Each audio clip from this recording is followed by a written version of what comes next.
If you want to hear my 5 best pieces of advice for those who want to develop their spiritual abilities, whether it's healing or mediumship, then stay tuned. My name is Helena Lindblom, and I have been working as a healer and a medium for many years.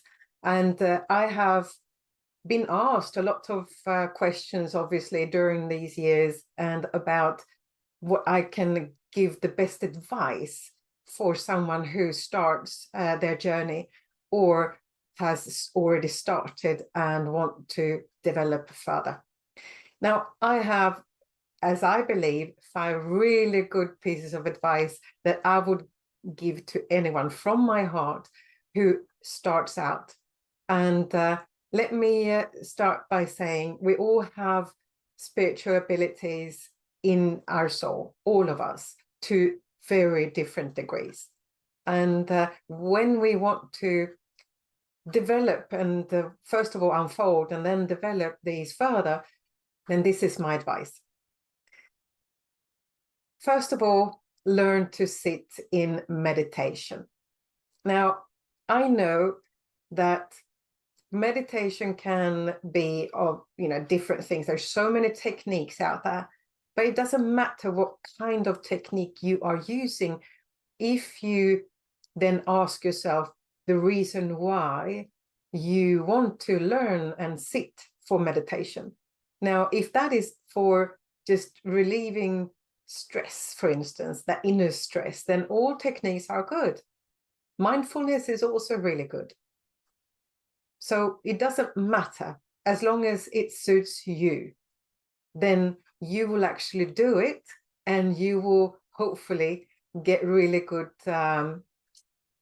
outcomes from it.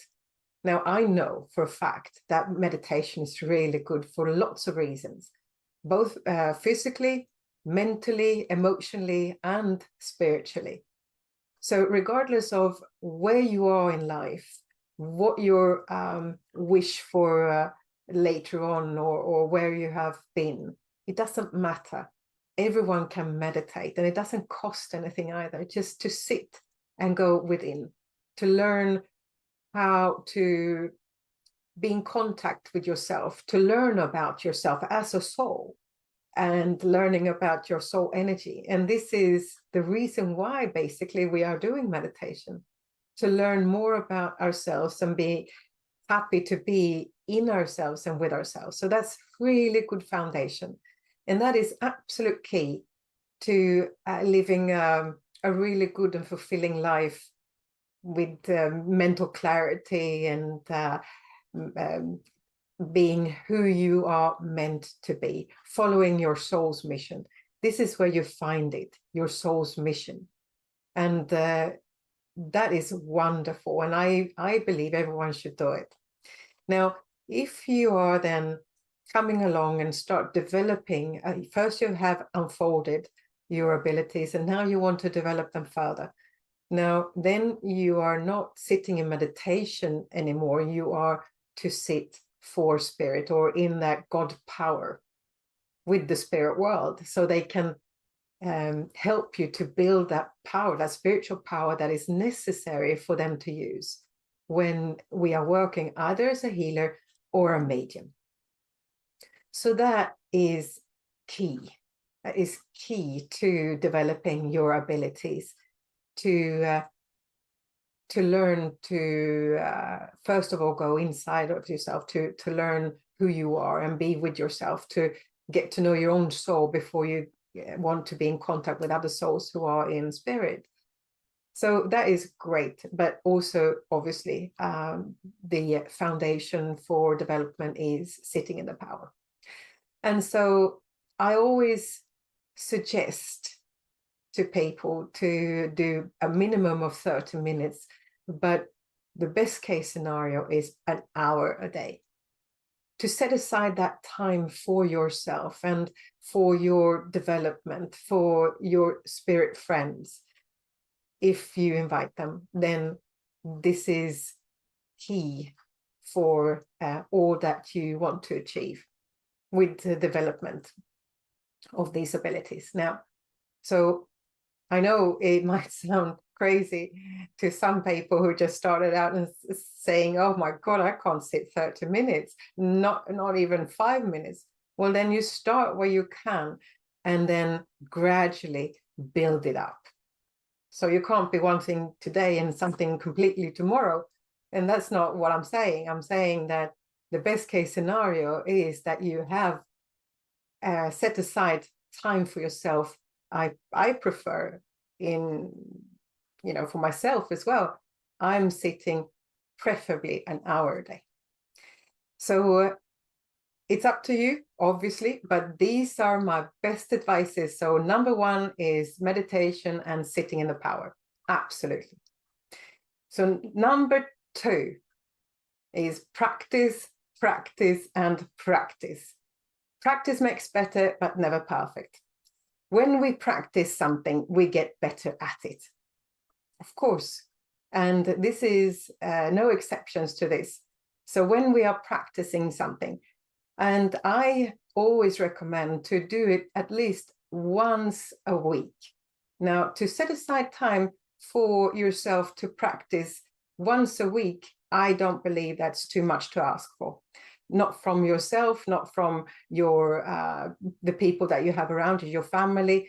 You need to make that time to set aside that time for self, which is important for you and your development.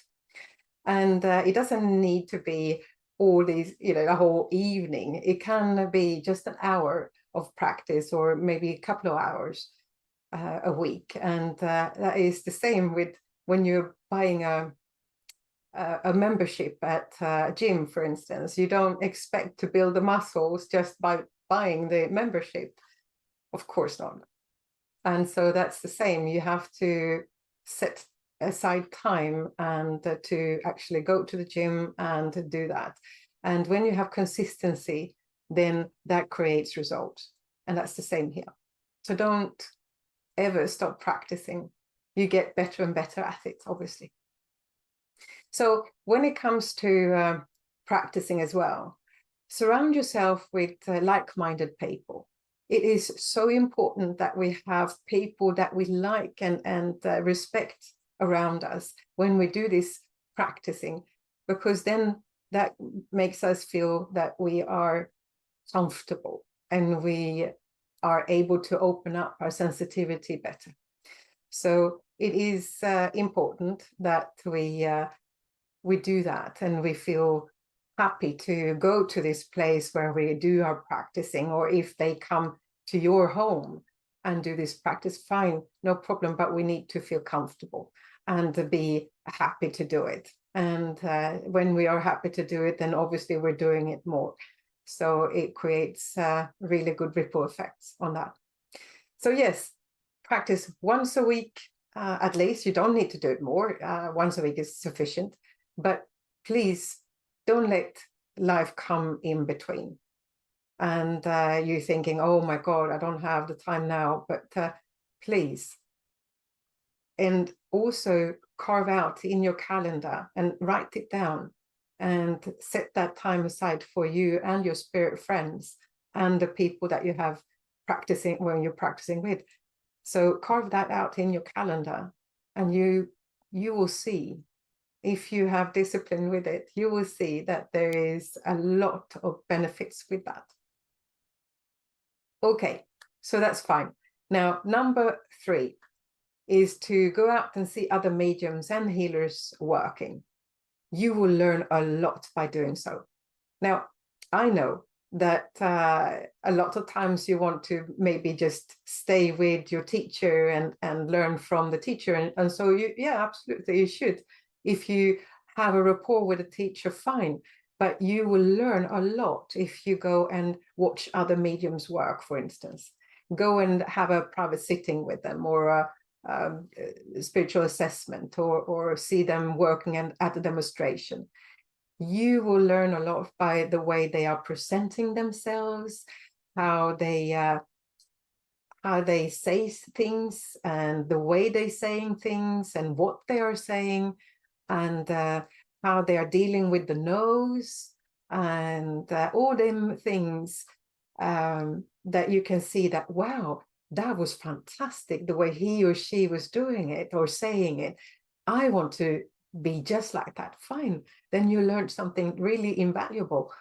And also, as invaluable are those things that you see that go, ooh, oops, I definitely don't want to do it that way, or don't will ever say things like that. Or so then you learn those things as well. So it's really important to have this open mind and go and see them work. So you will be able to form your own way as well. First, we need to build the foundation and know what we're doing. Then we create our own personality with it. So just learn, watch and learn, and you will be a better medium for it. Also go to see healers work. Now, obviously, it's lovely to receive healing. That spiritual healing is beautiful to receive when there is a good spiritual healer administering that healing. Wonderful. We can never get enough of that. And so just absorb that healing and learn from what they are doing. Also good and bad practices. And that is very interesting to get that side as well. Good. And then number 4 is keep taking courses and go to circles. Just keep doing it, because we always learn new things. We're never at the point where we can't learn anything more. If we feel that way, then we will actually go backwards in our own development. We will never be knowledgeable enough. And I keep learning as well. I attend courses and lectures, which I feel that I can learn from. There's always new perspectives. There's always new things you can learn. So just keep at it, keep doing it. Maybe you read a really good book on the subject, or you don't need to stay within that subject. Maybe personal development, which is so crucial to how we are working, is also very important to keep at. So it doesn't need to be just only learning about healing or mediumship. Learn about personal development. That is so important too. Never stop practicing that. And that in that respect, we also grow as a soul. And that is what this is all about. With our work, we grow as souls, hopefully. And we get better and better at it. The more we feel that we are growing as a person, as a soul, we will also do better for ourselves in our lives, but also for the ones that we are encountering here on earth, and as well as we do right by the people in the spirit world. So it is a win-win situation when we keep at it. So just keep going and doing courses, circles, books, educational pieces, whatever it is, lectures or whatever. So seminars and things like that. So just keep doing it. You will be better for it. Okay. And number 5, just have fun, live life, and be jolly, because there is nothing solemn about the spirit world. It is more alive than we are. And so therefore we need to come alive. We need to have fun with it, because when we are enjoying ourselves, we learn so much easier as well. No pressure, please, because this is the greatest of all gifts, I believe, to be a healer or a medium, to work for spirit. So we should be jolly people, and just don't get too hung up on having to be right all the time. You will never be right all the time. It's impossible. We learn, we keep learning. And so therefore, allow yourself to learn as well. And allow yourself to say things that might not be completely correct and whatnot, but that's how we learn. And so be jolly and happy in your work and as a person, and you will be so much better off So the spirit world has an easier time to work with us as well, if we are not depressed, obviously. When we're depressed, we don't have the ability to lift ourselves to the level that we need to be when we are working with people. Because if we are joyful, happy, go lucky people, we will be able to relay messages as well in a better way than if we're not. So it all comes down to, you know, this interaction between us and the spirit world, us as a soul, and the spirit world, and the recipient as well. So we have the ability to help people, to give them a better, I wouldn't say life, but a better quality of life. We have that ability to give them closure, to aid them in their sorrows, and we have that ability to give that healing to them. And that is wonderful. That's amazing that by working with the spirit world, we can help people. And that is where we have our best abilities to work for the goodness, for the good of mankind. But we also have the ability to destroy another human being by the way we're saying things or what we're saying. And it is a great responsibility that we have. And so not to take it lightly.